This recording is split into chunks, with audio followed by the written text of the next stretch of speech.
the part where like you would help each other know each other's dreams and likes and those kind of things. Basically, you know what that person's intentions are in life, and you know all that stuff. That's the form of the intimacy thing that we were mentioning about from the previous ones, from the previous video.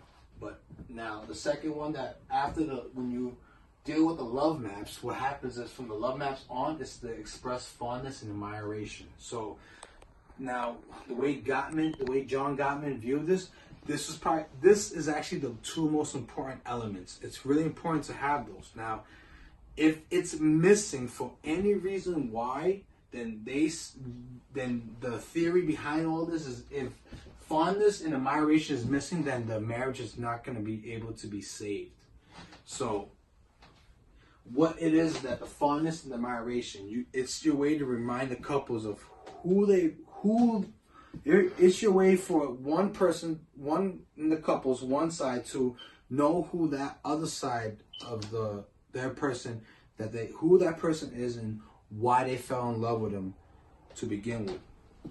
Now, when you think about those parts, it's going to lead you to the part where in this second part, it's the part where you have to appreciate. That's the part where one side will be able to appreciate the other, because they start to think about those kind of things.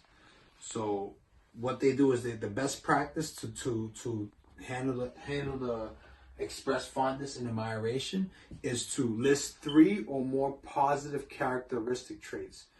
Like you would have to list something like, oh, you're a good handyman, for example.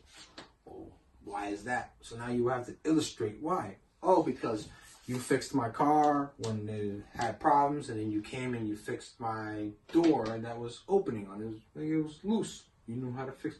Good handyman.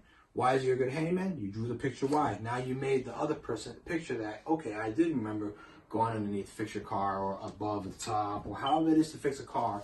And I do remember your door wouldn't close, so I lift the hinge, and so on and so forth. You get the picture. So what it is that when you do that with one side, you want the other side to do the same. And what you do is you make them read it to each other.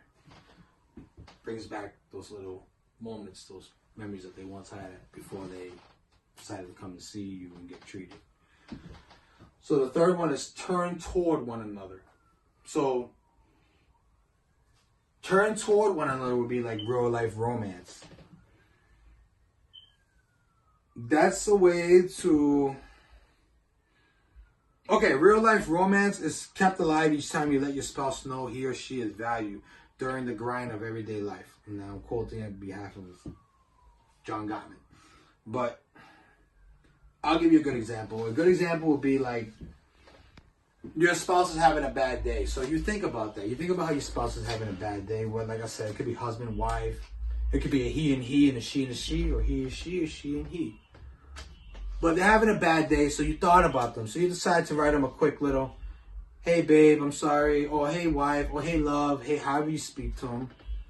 Sorry you're having a bad day. I'm writing this text, or I'm leaving this voicemail to give you that I'm your number one supporter. So I'm the one so you can feel more, I don't know if I'm saying a good thing is recording, so I can use my body language to present this. But one of those things where, hey, I saw one of those things.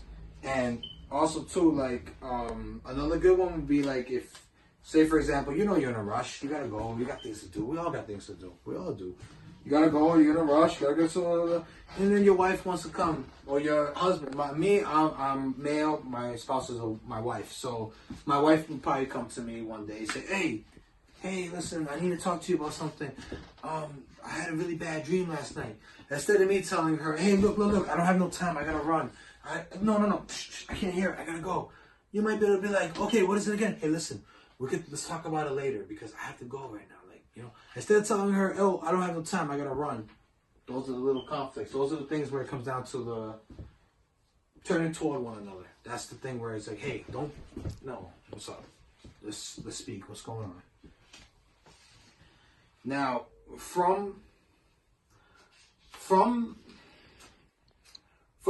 being like that with one another, you're gonna notice that it's positive energy. It's a healthy relationship. similar to a bank account. We're not going to use money, for example. We're going to use emotion. So emotional bank account. Let's say a bank account. You build up, you build up, you build up. It's when something bad happens. If something bad was to happen, it kind of cushions the conflict and the stresses. So what you want to do is when you communicate with your partner, your spouse, you turn to one another instead of pushing away. It builds up that feeling where something bad was to happen. It's not going to be as bad as it would be if you guys were in bad terms in your relationship. So this goes to the next one, which is accept influence. So accepting influence is when you consider each other's perspective and feelings. It's when you make decisions together and search out common ground. Not only do you search out common ground, but you also want to, this is the part where the couples are honoring and respecting both people's like perspectives and dreams, how they see things. But it's more like, basically, you know, that's your teammate. That's just whoever it is. That's the person that's on your team. Rewind it to the next one. Turn toward one another.